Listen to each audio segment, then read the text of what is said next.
Hello and welcome to this week's edition of Hungry for More, the program where we're going to fill you up with good things. And, I love this Bible passage from Matthew's Gospel, chapter 5, verse 6, which speaks of, "Blessed are those who hunger and thirst for righteousness, for they shall be satisfied." And here at Hungry for More, we're always searching for righteousness. We're searching for good things, topics of interest. And today on the program, we're going to talk about the family and how to fix the family. We're going to bring onto the program Raylan Alleman, who is the founder and director of this beautiful apostolate. He has a team of families that work with him, and he's the face that we see so much on the internet and Twitter and all the social media. Beautiful presentations on the family. And boy, we're going to be excited. We won't get it all covered in an hour. We're going to have Raylan back time and time again, because to fix the family, it takes a lot. It's going to take a lot of prayer and a lot of effort. And so I'd love to bring into the studio immediately Raylan and welcome him to Hungry for More, all the way from Louisiana. I always think that when people go to heaven, we have to learn how to speak Southern. It's such a beautiful dialect. I just love, again, people from the South. They have a great manner to them, and again, a great blessing. And I think it's because you're close to Our Lady Guadalupe. You're closer to Mexico and Our Lady. So, Raylan, these dios that people give me to read, they're, 17 pages long. And, I think I give 10 minutes of the show just introducing people. So I'd like to just bring you on, of course, and just introduce us for a few minutes to who you are and how you got to where you're at. And we're all here. So welcome to the show. Thank you, Al. Appreciate it. It's great to be here. Great to be on with you and talking about what we're doing and our apostolate that we're really having a good time with, enjoying sharing all the things we've been blessed with. And that's really how it all got started. It all got started when I got married a little over 24 years ago to my wife, Missy, and she and I are kind of still on the honeymoon. We still are very much in love with each other and enjoying a strong marriage. And a lot of that has to do with the things that we practice that we share there on our website and our videos. But we became parents about 10 months after we got married, and since have had a total of 7 children, and they range right now from 23 down to 6 years old, and they're all still at home. So we've got a full house of 9 people. And, we kind of season that moment right now because, we know that that's not going to go on forever. They'll be moving up and out. And so we have that opportunity there for us right now. But anyway, whenever our first child was about, 3 years old, and this process went on over a number of years, we got associated with a group of families. And they have kind of been our backbone ever since. And one of the other men in the group approached me in about 2009, and in our group we do some group sharing and presentations and things. And he says, "Well, they have these other guys out there putting these talks out there on YouTube. Why don't we try that and see how it goes? Because you can talk and I can handle the tech side." And so it made for some good teamwork. And it was actually William's idea, and he has, I think, 9 children. And so, and we're about the same ages. And so we went for it in 2010, August of 2010, we launched the YouTube channel and started that up, and started with a 17-part series of videos that pretty much I found was the basics, the package, you might call it, the package of, if you do this package of things, you're going to get some pretty good results. And I could say that because I saw it happening with this great cross-section of families that weren't just in one economic class, or they weren't, just a certain race, or, it was a good cross-section of people. But if they did these same things, they all pretty much got similar good results. And when they quit doing those things, they stopped getting those good results. And those things correlated closely to which you might call errors that a lot of people out in the world are making. This 60% plus divorce rate and children rebelling and all the vast problems that we see out there. I saw this group of families that were having very few of those sorts of problems. And so that really struck me, and I had to look into it closer. We practiced it ourselves, got the same results. And then, all along the way, I've always, enjoyed studying the faith and studying parts of the faith on this. So it's just been that process, and we just keep putting some information out there. We started with that series, and we've continued since 2010 to put videos up on YouTube. That initial YouTube channel was called Citadel Catholic Media, and then a gentleman approached us a couple of years into that, or I asked him anyway about how to better market what we had, and we went through a whole rebranding process. And the outcome of that was Fix the Family, because it more readily identifies what we're about. Still are under the cover of the Citadel name, but Fix the Family is the flagship of the Citadel Apostolate. And they were kind enough to grant us that website space that you see there. And that is pretty much a organizing tool of all of our content. So there's a number of things there, and I know we're going to get deeper into the website, but to get to the completion of, I guess, my intro here, it would be that we launched that in 2012, the fixthefamily.com. So that'd be the best place to find the bulk of our content, and it's organized well. We'll go through that. But it was actually launched on, and some of these things, you can't control. You look at those things that, you really try to make, you're trying to meet a deadline or hit a goal of when you want to do something. And that site actually went live 12/12/12 at 12/12, December 12th, 2012, Our Lady of Guadalupe feast at 12/12 in the afternoon. So that pretty much gave us an affirmation that we had Our Lady looking out for us and covering us and supporting us in what we were doing. And so here we are, and we are excited about what we're doing. We continue to do more. We get a lot of response. We hear from a lot of people. We hear some challenges, but we hear a lot of people saying that it's very helpful to them.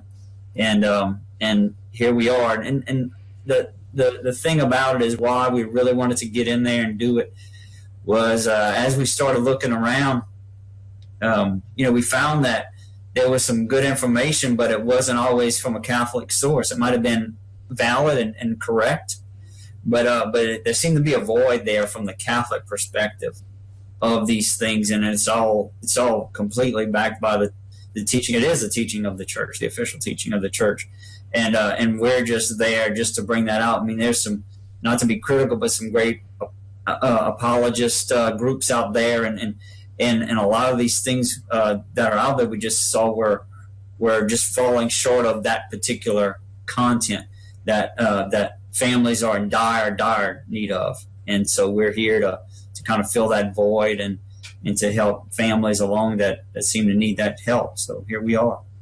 Yes. Amen. And, one thing that, has the church has suffered over the last 30, 40 years is the lack of catechesis. And, I'll hear people say, I'm not hearing much from the pulpit, or I'm not, learning the faith. Well, we used to spend time going to church early to receive a few classes. We used to go to the church on a Wednesday and study the catechism, and it was what we did as a culture.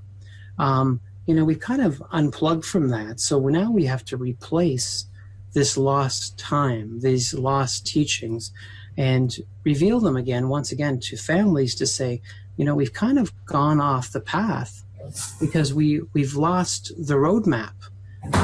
The roadmap that we want to have, it's not there to be found. And so, of course, what I saw, of course, when I visited your website was a bunch of good maps with good teachings. And so I thought today we'd share a few of the items there. And, I think one of the greatest crosses that I see that families carry is, again, the lack of fatherhood. This whole concept of manhood, masculinity, men taking their role as leader.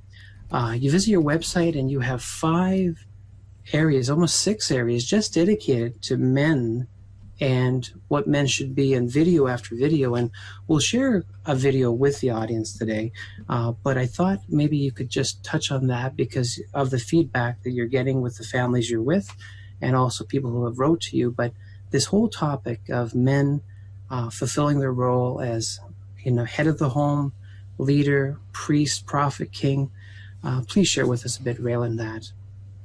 Right, and that was when I was talking about, we would see this common thread amongst these families, and some things that we were sharing in that group and mentored with and taught was this, the original teaching. You go back to Genesis, and man was created and woman was created as his helper, and so she was there made for him and to be right there alongside of him and assist him in going about his mission.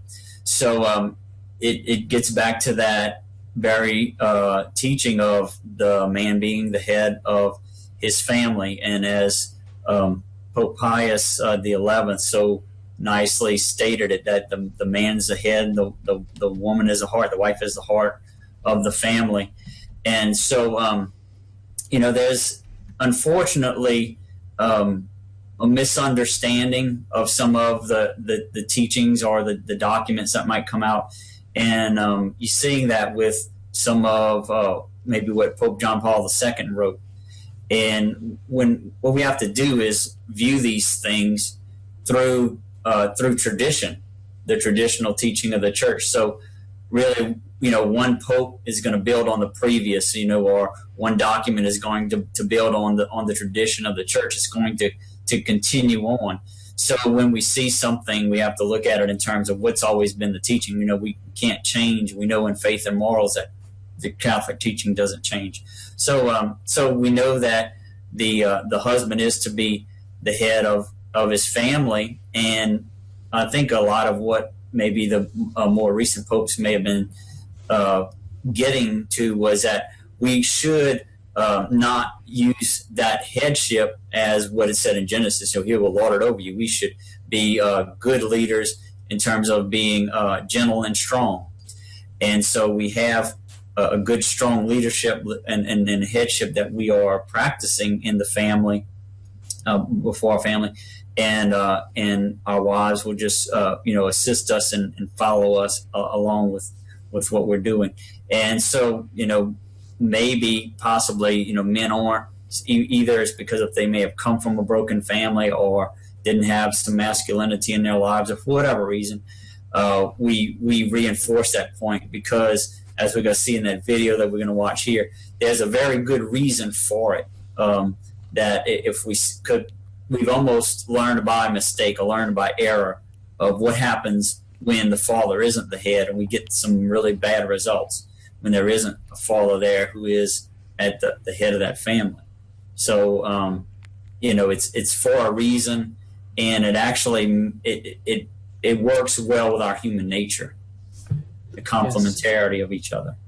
Yes. All right. Well, we'll have our producer Kent roll this video, and it can be found on your website. You did a series, Resurrecting Manhood, and I think this is the 9th video of that 9-part series. And so it's entitled The Man as the Head of the Family. So I'll have Kent set that up, and we'll watch that video together. Hello, everyone. Welcome back to Fix the Family. My name is Raylan Alleman, and we are bringing you truth without compromise for the family. This is Resurrecting Manhood Today. In this segment, we're talking about you, sir, as being the head of the house. And we want to remember those 2 words, decision and commitment, that we want to make a part of our daily life. And you made that decision, sir, when you took those vows to be the husband of your wife in marriage.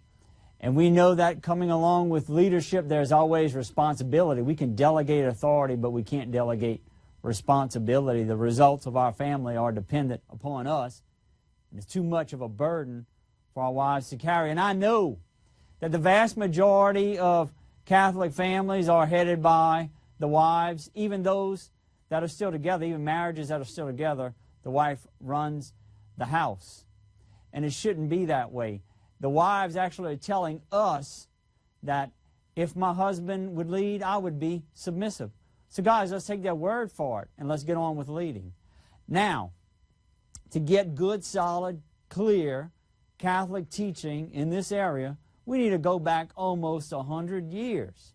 Because just like teaching on the faith over the last 40, 50 years is very vague and unclear and not on point and weak. So unfortunately, that's what we have to do. So we need to go back to an encyclical letter, which is a very high-level document from 1930 by Pope Pius XI called Casti Connubii. And in paragraph 26, the Holy Father says, domestic society being confirmed, therefore, by this bond of love, there should flourish in it the order of love, as St. Augustine calls it.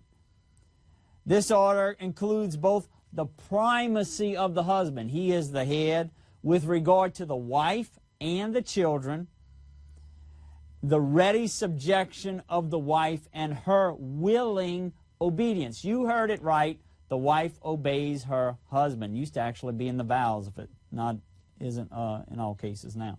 Paragraph 27. For if the man is the head, the woman is the heart, and he occupies a chief place in ruling. How's about that for a politically incorrect term? He rules his household, his family. So she may and ought to claim for herself the chief place in love. Now, a couple of things I want to point out about that. Okay, if you have co-leadership, which is commonly misunderstood by the teachings of today, which is not right, and I'll demonstrate that in a minute. If you have two heads on a body, what do you have? A monster. And if that heart, as the analogy the Holy Father uses here, the heart has left the heart to become a head, then you have a heartless being, which is the way a lot of families are today. Paragraph 28. Again, this subjection of wife to husband in its degree and in manner may vary according to the different conditions of persons, place, and time. In fact, if the husband neglect his duty, it falls on the wife to take his place in directing the family. Now, that is deviant, ladies and gentlemen. It is not the way it ought to be. It is not the model for the wife to lead if the husband doesn't. It's not to say that it's optional. And this is church teaching. This is not optional. This is not my opinion. Let us follow God's model. And how did he set it up? A good reference to use is the Holy Family. St. Joseph was not required there biologically for that family, but God set it up in such a way that he would be there to lead that family, even though he was the least holy of them all. Okay, now let's take the contemporary church teaching, more contemporary anyway, with Pope John Paul II, in a document not as high of a level in an apostolic letter, Familiaris Consortio, and see what Pope John Paul II says there. Paragraph 28, again, paragraph 25. As for the Christian, he is called upon to develop a new attitude of love, manifesting toward his wife a charity that is both gentle and strong. Gentle and strong, not gentle and weak, gentle and strong, like that which Christ has for the church. And so he's not saying that there should be two leaders. He is just talking about the type of leadership that should be there. So it's as Christ of the church. Men, we have to lead, but it doesn't have to be from a standpoint of domineering or denigration or criticism, but one that is a strong, virtuous leadership, what we might call gentlemanly in today's terms, or in the past would be called chivalry, one of honor and virtue, one that is not selfish, where we're not abusing authority, but one that loves as Christ of the church, giving of ourselves, where we challenge those under our charge and we lift them to their full potential. We keep their standards up. So we have to lead, men.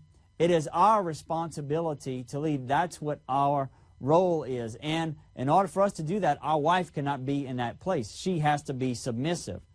Now, you're not going to always or very rarely get any kind of support from a priest on that. We've had people write in, say that, and even traditional priests or conservative priests, very devout priests, do not understand this and won't back men who want to lead in their homes and go into this error. So if your wife doesn't understand or doesn't realize that she has to be submissive, then just bring her in front of this video right now and I'll explain to her.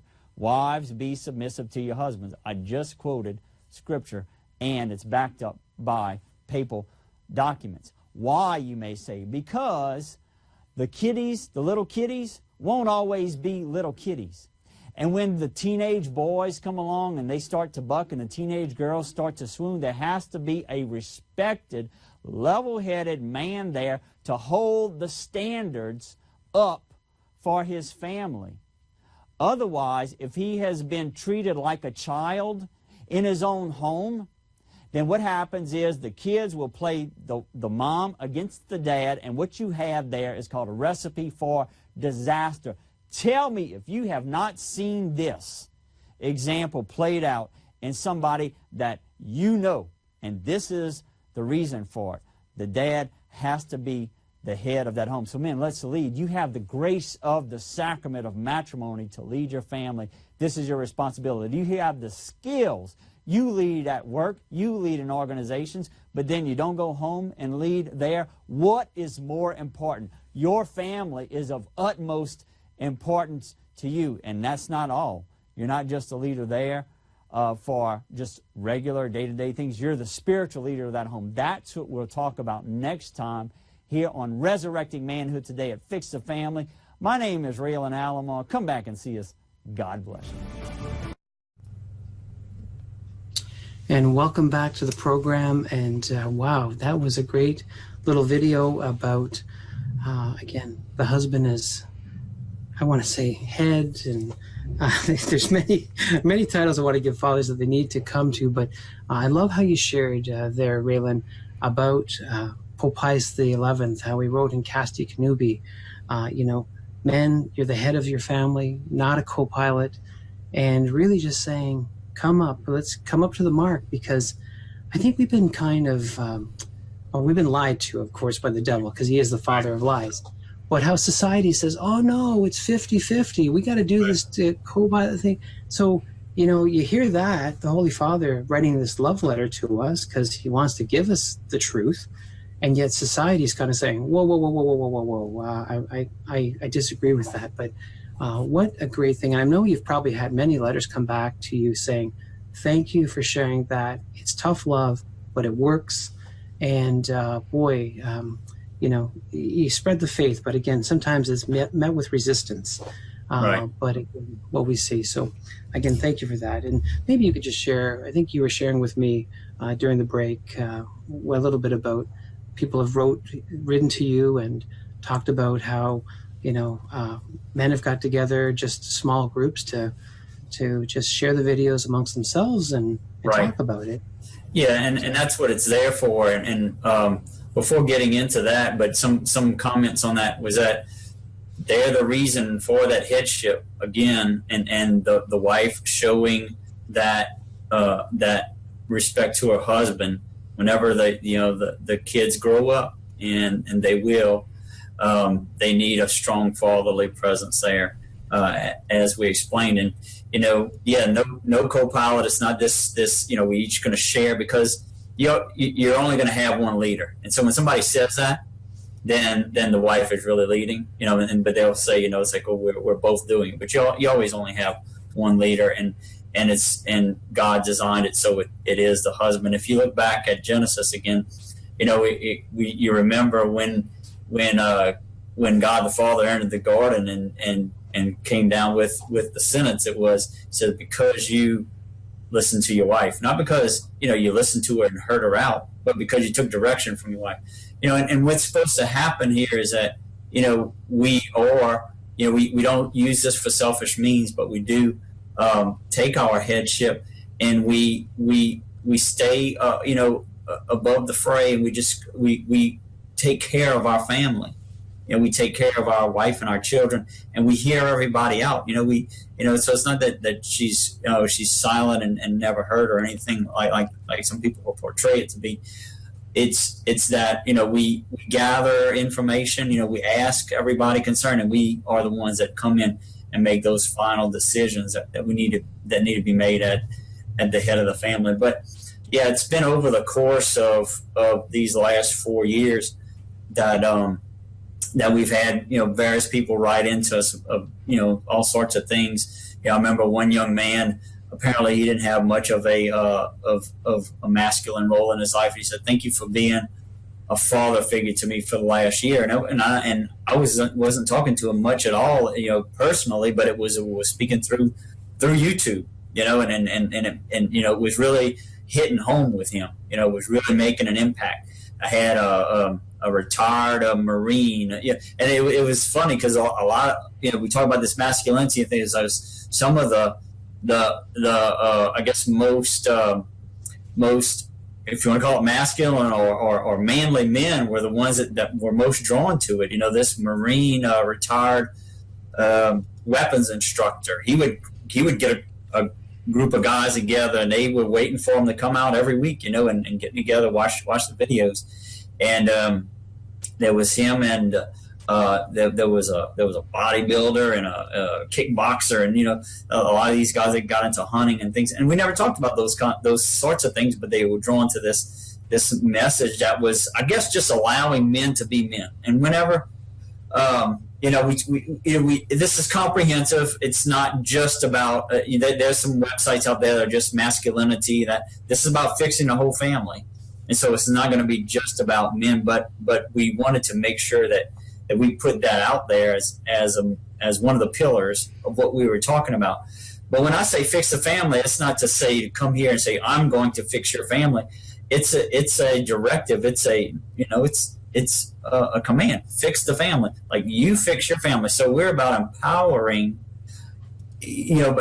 people that are, in sacramental valid marriages, that have the power of grace there.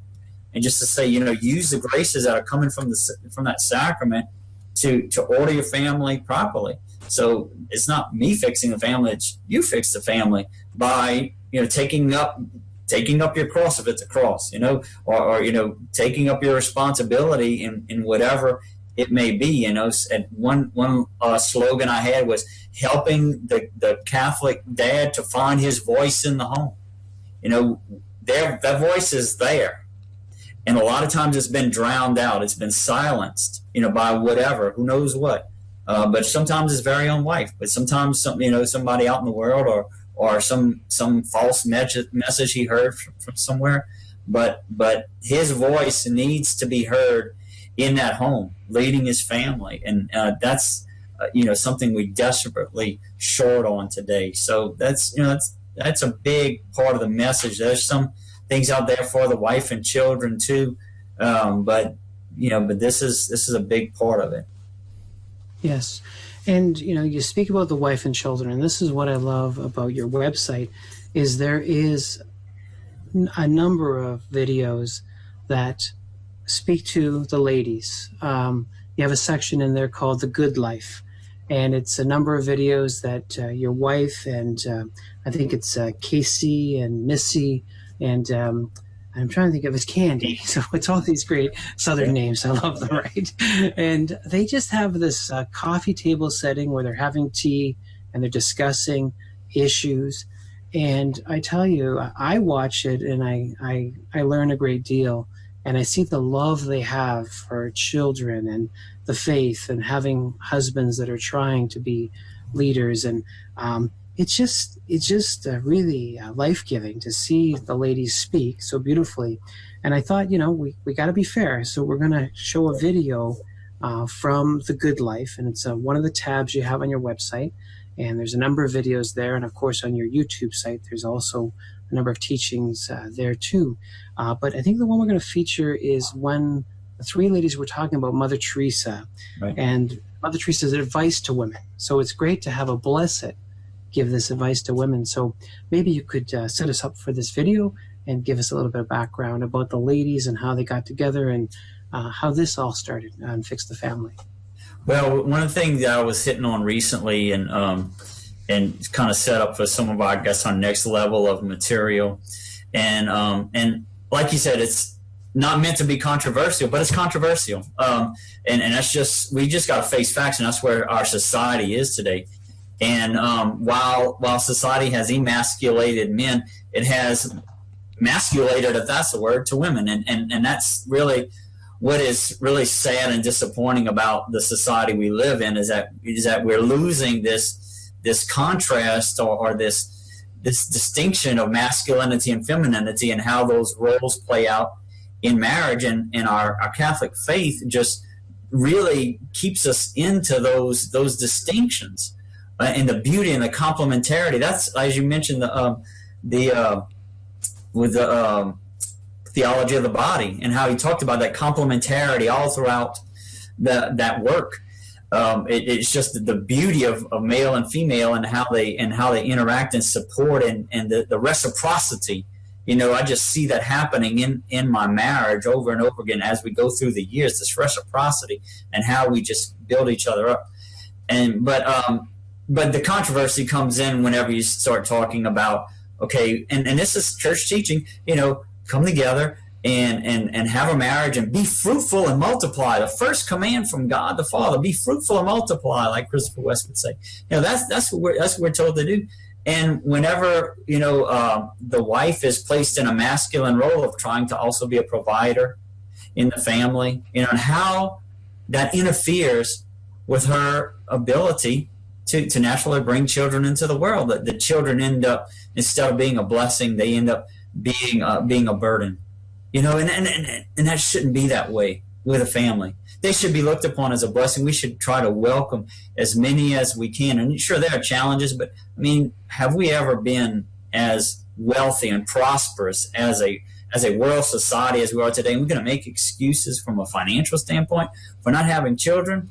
I don't know. That's just hard for me to grasp.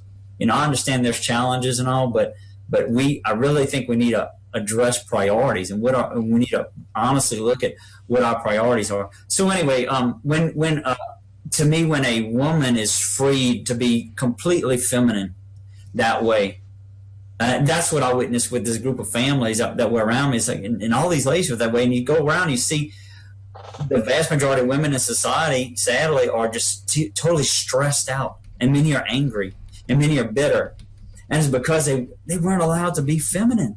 They weren't allowed to grow up or to live a life of femininity. They were acting like a man for so long. And I don't mean that to be critical. I mean that to try to bring attention and to educate, and to say, what are we going to give the next generation? What are we going to give to our daughters? And so it was a bit twofold.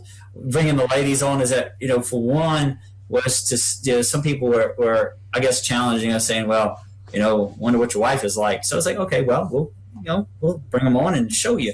But at the same time, to give that good example there, to say, okay, this is what's possible. This is what can be, and let's look at, what the possibilities are. And it's just to give a tangible bit of a statement or of an example. But we don't have, and it goes along with what we're talking about. We don't have quite as many of clips of them. They're also going to continue on and do more. We're in infantile stages on this project here. But at the same time, Casey, that's on there. She's a young mom, and ours and William and Candy's kids are a little older, but. These things take a lot of time to produce. And so, they are busy homeschooling mothers. Some have very young children, and it's a busy household. So, I mean, it takes a dedicated effort, to take them out of that environment and put them, they're at a coffee table, but they're in front of a camera. They really are. And it's a made up studio, and they do a very good job. But it's, at the same time, it's a lot of work. It does take some attention away from the family. We have to practice what we preach. I have to be careful at how much I put into this myself. So we have families to manage while we're doing this apostolate. And so, but that's really what it was there about. Instead of us just talking about it and saying, okay, this is how it's supposed to be, we just give a balanced view. Okay, this is the masculine side, this is the feminine side, and this is what I've seen come up with not just my family, but with, dozens of other families that have done this. And we're not the only ones, obviously. I mean, they're all over the place, but it was just seeing that all in one place. I was struck, and I still am. And it's, as I mentioned on the About tab of our site, this is not an exclusive thing. It's not an exclusive club of you have to go out and invest this money to be able to get this package. It's up to us. It's up to every family to just follow church teaching. It's just to be obedient to church, even if it's countercultural. Don't worry about that. Don't worry, it's okay. It doesn't have to agree. You can be different, and actually we're called to be different. St. Paul, do not conform to this world. We're called not to conform, and that's the problem I have with what I'm seeing with so many Catholics. It's like, why are we conforming and having really bad results? And then trying to mop up afterwards and try to patch things up. When if we just follow church teaching, even if we're different, it works. And I just want to give people out there confidence that it works. Just believe me, just do it. Just try. And there's so much of that holding back and reservation, and the father of lies is out there speaking through the world. The world, the flesh, and the devil. Speaking out there, saying that it's not going to work. You got to have all these other worldly securities, and it's a lie. It's a lie. So anyway, that's kind of the setup for the ladies, but they do a good job and really set a good example of what it could be like. Okay, calm down. Yeah. You're getting worked up. I know you're excited. This is good. I love this because you're just passionate about. I like to say there's been this social experiment that's been going on for 30, 40 years, and we're seeing, it isn't working. So let's go back to the old-fashioned way that does work. And it's not a shock. I mean, it can be done. It's achievable. And it's just a blessing to see, again, the results when people do try it. But let's get the ladies, of course, on. I guess we'll have Kent cue that up for us, and we'll have the three ladies share a little bit about Mother Teresa's advice to women, just a little 4-minute clip. So we'll be right back, and please enjoy the video.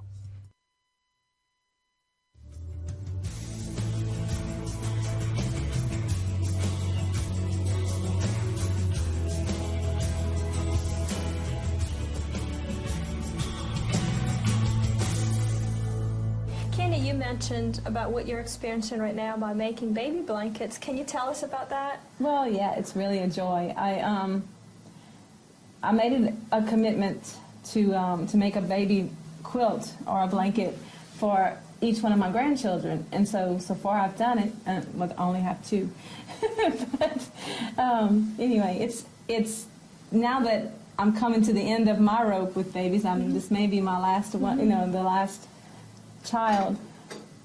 I can still enjoy doing these little things through the grandchildren, by doing these little things, because I love making baby blankets, and it's so sweet. And it's something to think about for the future, for being a grandparent, having children, and right. having as many as you can and as many as God would send you, because then you become a grandparent, and then there's the grandbabies that you want to enjoy. So you don't really have to have the empty nest syndrome, right. if you don't need to, And that's another thing too, with being home with your children. You have the time and to be able to do stuff like that. Yes. Right. To make things to for make your those children. things. Yeah, and that's such a nice feeling, of accomplishment when you can make something for your child, for your grandchild. Yeah. Yeah, it's very fulfilling. Casey, you brought up a point about cost. You want to share something about that? Yeah, a lot of women or families are hesitant about having children because, they think it's going to be costly. They think they're not financially ready, and you're never really ready. You just have to do it, and then you adjust. And right. a lot of times with the first child, you know, people will buy things and Mm-hmm. that you really don't have to have. I know there's the excitement. I've gotten there. rid of a lot of things that we bought from the Right, beginning. much. Yeah. I mean, it's exciting buying new things, but you know, you can go overboard too and just Right. buy Yeah. too much stuff. But you know, you really don't need that much. It's not Right. that big. And as far as investment. having the baby, it doesn't really cost that much either. Right, It's not and that then other expensive. people have said to me, you know, about having more children. You know, is it, you know, more expensive the more children you have? Then it's just, you know, how can you afford that? And really, just adding one more is not. Right. It's not that bad, especially if you're nursing. You don't have to Right. spend all that money Yeah. on formula. And Just thanks keep to it our simple. husbands that they make that adjustment for Right. us, so we don't really have to worry about that. And we just enjoy taking care of our babies. Mm-hmm. Yeah. You gradually bring them in, you nurse them, and you know there's no extra money there. Hold on to your baby stuff, pass it down to the next one, and Yeah. Yep. So keep it simple. right. Another thing to learn is just being thrifty, and we don't need all what the world tells us that we need, and babies Right. don't need it. They Right. just need mama Right. and their That's right. brothers and sisters. And their brothers and Daddy sisters is and daddy. home, and it's just fine. And Missy, there was something that you wanted to share with us earlier. It was something by Mother Teresa. Did you want to? We can read the whole quote. Yeah, because I it's think so this is pretty, important. and we It's would very, share. it's beautiful. Yeah, Mother Teresa said, every woman is the heart of the family, since no man can ever love the same way a woman can. So that trying to become somebody else, women lose something, and because of that loss, the world is what it is today. My advice to women is simple: stay home. A woman's first responsibility is to be the mother and the heart, the only one that can keep the family together. We are liberated only when we live our life to the fullest as a woman, and this is the greatest liberation of all. That's important. We are liberated only when we live our life to the fullest as a woman, and this is the greatest liberation of all. You know, we talk about women's lib, and you know, the woman is liberated by career, by this, by that. But our true liberation is through family, through our children, our babies. You're really happier that way. Yes. I know we are. Yes. Catholicism is beautifully deep and richly complex. We participate in the tradition daily. But how can we better understand it? Verbum answers your questions in light of the tradition, organizing centuries of Catholic thought and presenting it quickly and accessibly. Every result and citation is a link, so no work stands alone. Go from the Catechism to its sources, from Vatican II to Doctors of the Church, and from there into the Scripture itself. Verbum syncs across devices, so you can bring the fruits of your study with you and always have access to its powerful tools. Access the daily readings and jump quickly into a Verbum guide. Get easy access to your favorite commentaries. See relevant topics for any reading. View maps and infographics that add context to your research. And the Church's treatment of the passage through time. With notes and highlights, Verbum allows you to keep track of your work and easily find it when you need it.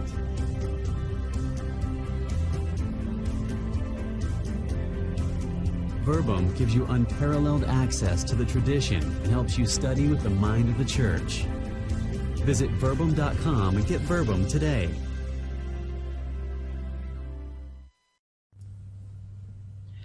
And welcome back to Hungry for More. Here in the studio with me is Raylan Alleman, all the way from Louisiana. And boy, we're having a great time. Verbum software, one of our sponsors. Thank you to them. Again, a great product. I use it every day. I wake up in the morning, you know, the computer's always on. The coffee goes on, but the computer's running. And there are my daily meditations, my daily readings, of course, getting ready to go to Mass later on. It is really my go-to. And again, it's amazing how you can type in a topical search. We can type in about Genesis and study again where Adam kind of missed his assignment and all of this happened. So it's very good. So please support them, use them where you can, and Verbum software, you can find them on the web. But we ended before the commercial, that beautiful video with the ladies, just having that, I want to say, afternoon tea with a beautiful baby in the arms of that mother, Casey. But very touching. Again, you can see the ladies are they're sincere, they're pouring their heart out, and these ladies are just saying, we need each other, but let's just celebrate our faith with joy. Those ladies have joy.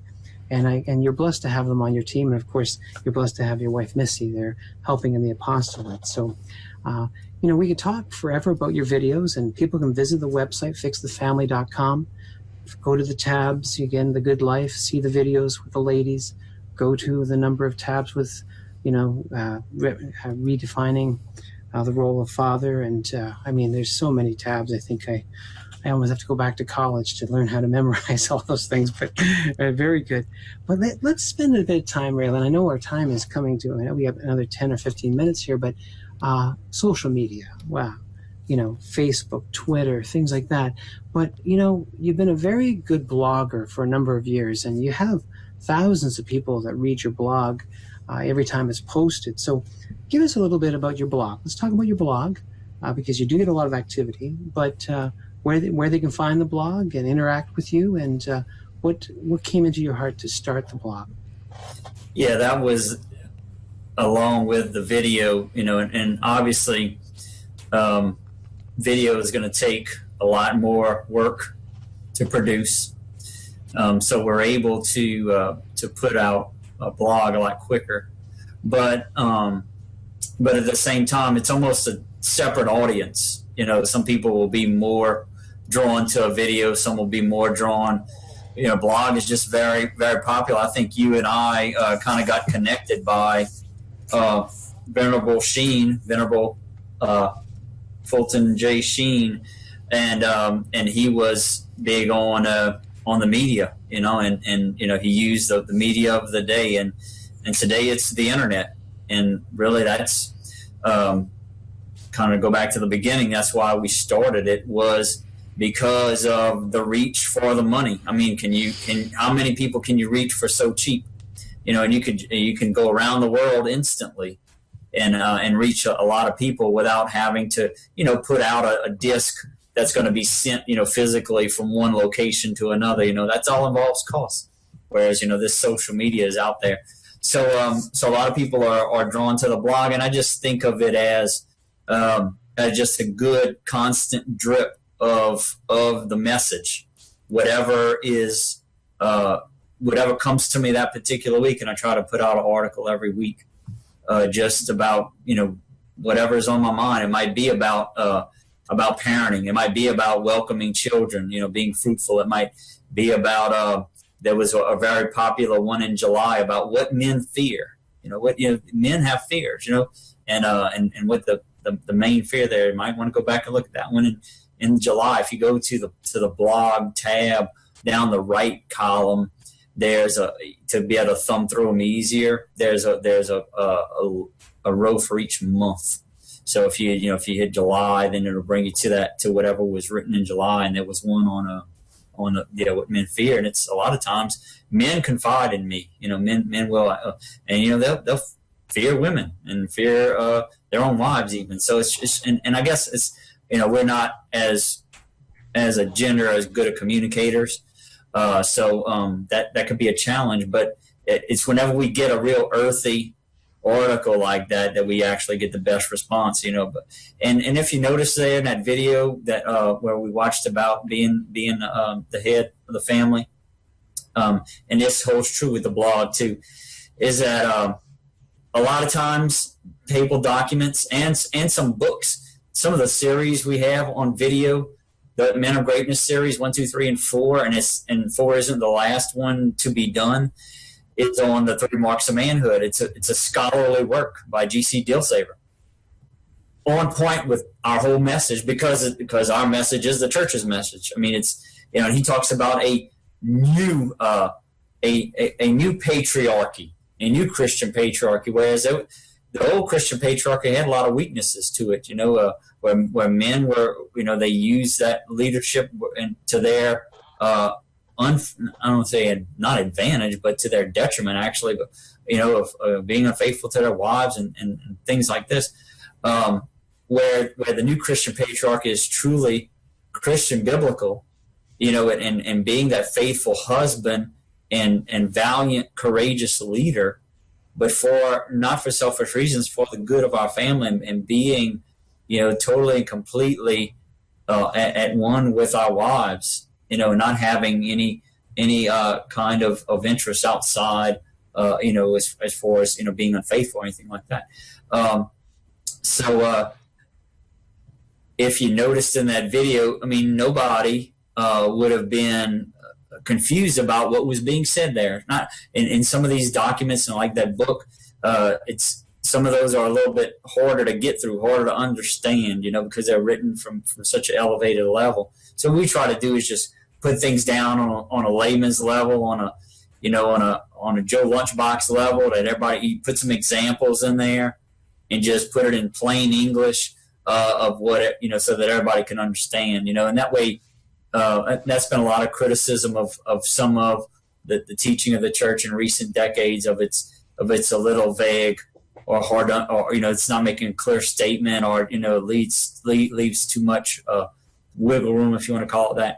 But we just want to be clear, and so if something might come across a little direct, it's only as a desire for clarity.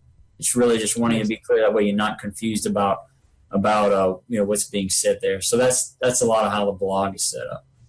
Yeah, and I love how you reference Bishop Sheen, because he was very good at taking complex spiritual thoughts and bringing them down to just the layman's English, to bring it into terms that everyone could understand, and that was his gift. And I know you quote him a great deal in your blogs and in your materials, so thank you for doing that. And I think of the blog, of course, has a great deal of interest, but your Facebook page has thousands of likes, and your Twitter feed is also there. It's well read and followed by many.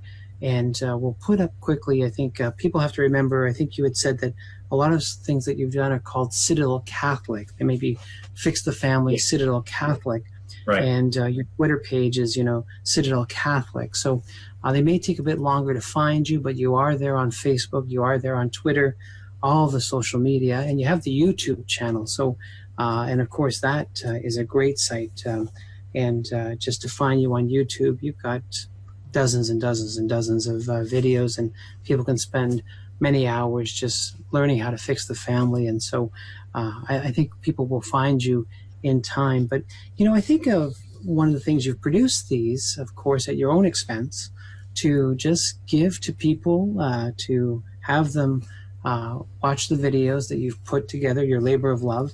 I know you're always in need of donations, and again, you have this humble apostolate that just, you live off divine providence, and you say, Lord, help us. But I know you have a few things for sale. You have a bookstore, and you have stuff. Maybe you could tell a little bit about what people are coming to your site, and are they, I think you've produced a few DVDs that are for sale. So maybe you could tell us a little bit about the store.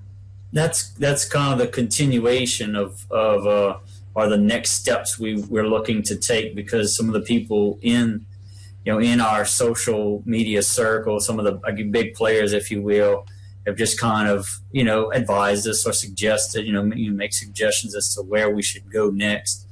And let's make it easy. If all you have to know is fixthefamily.com, fixthefamily.com.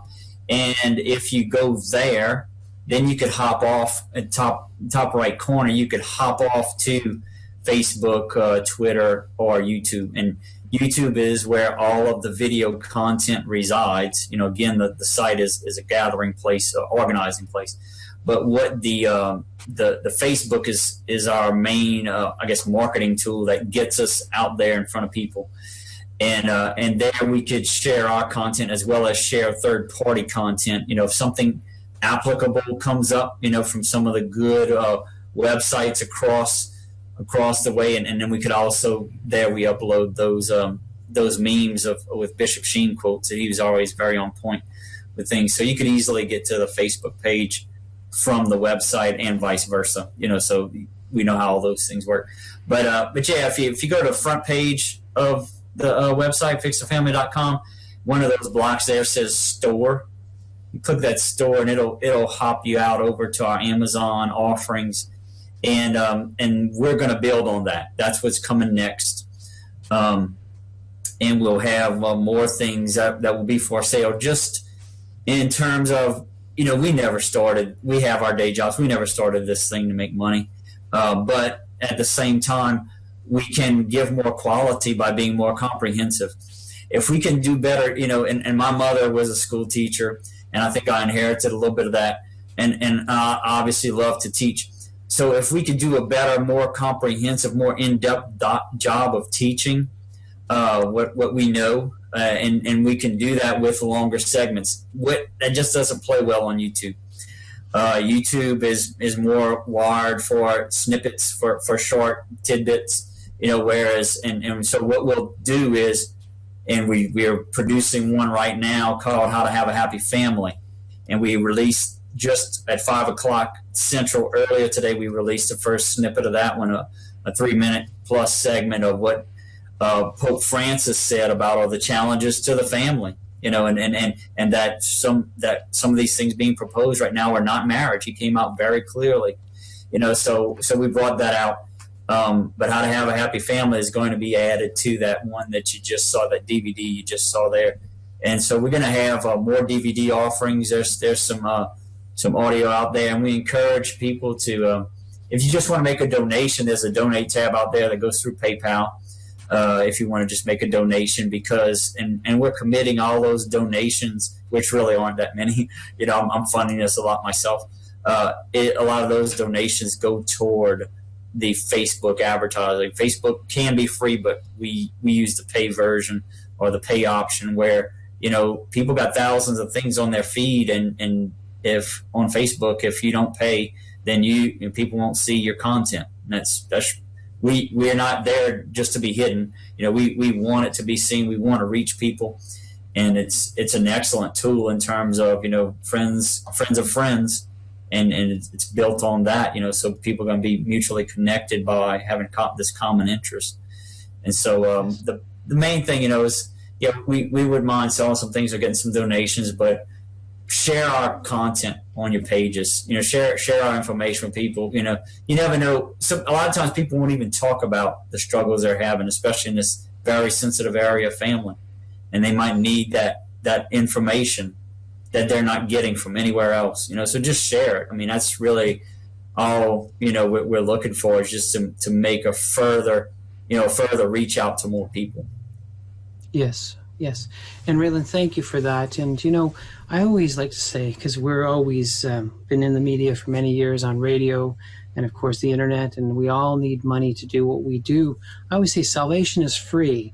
Mm-hmm. But the maintenance program costs some money, okay? Yeah, and so help us with the maintenance program. Every little bit helps, So again, of course, donate to your cause. Fiat Ministries, we need to pay our internet bill. We want to have the best transmission we can, and share that. So we'll do that. So let us, again, just fixthefamily.com. That's the main feed. Everybody can find you there. And, of course, we'll pray for you. You pray for us. Any last words you have to our viewers here, not just on Fiat Ministries, but I know we're on Gloria TV, iTunes. We're trying to share this message with as many as we can. And if I could just send a little challenge out, I'd love to challenge the audience, send them homework. Maybe there's a couple couples that and I just tried this. I've always found that my wife and I try to get together with usually two couples. We're best in small groups, and just watch a few of your videos, as a small group, and have your own little meeting. Not everybody wants to go to the church on a Wednesday night, but couples get together on a Wednesday night. They could spend 10 minutes watching the video and have a bit of a discussion. So I would challenge, the small group-minded person who's a little bit afraid of stepping into the church to watch a few videos and have a group study, and you'll be glad you did. So by all means, Raylan, please, of course, if you could lead us in prayer at the end, I would appreciate that. I think you You're pretty good at that. I'm sure you've practiced, of course, leading the family in prayer. Maybe you could help end the program with a small prayer. Great. And I just want to tack on to what you said there. A lot of times, and meeting as couples is great, but what we would like to see happen, and this is kind of another one of our ambitions, is to get men's groups together. Or if you already have a men's group, share our material in your men's group. But there's so much more free sharing amongst the men when it's just men. So if you don't have, if this is striking anybody out there, get a group of guys together, 2 or 3, or more, and venture into this area. It's untapped in a lot of cases, but we'd like to see some Citadel men's groups beginning to form. Contact us if you're interested in forming one, because that is something that's also out there on the plate to be done. So much to be done there. But yes, if we could offer a thanksgiving for your invitation here and for your sharing here, thanking Our Lady for her guidance in our hour here together. In the name of the Father, and of the Son, and the Holy Spirit. Amen. Hail Mary, full of grace, the Lord is with thee. Blessed art thou amongst women, and blessed is the fruit of thy womb, Jesus. Holy Mary, Mother of God, pray for us sinners, now and at the hour of our death. Amen. In the name of the Father, and of the Son, and of the Holy Spirit. Amen. Thank you, Raylan, for joining us for Hungry for More. And again, I usually share the poem that St. Teresa of Avila shared at the beginning of the program, but I thought it would be a good way to end our program, and I'll have our producer, Kent, put that up. And it's that great words of encouragement she gave us. Let nothing disturb you. Let nothing frighten you. All things are passing. God never changes. Patience obtains all things. Nothing is wanting to him who possesses God. God alone suffices. Very beautiful words from St. Teresa of Avila. And so until next week, stay hungry, stay holy, and we'll see you in a week's time on Fiat Ministries Network. God love you.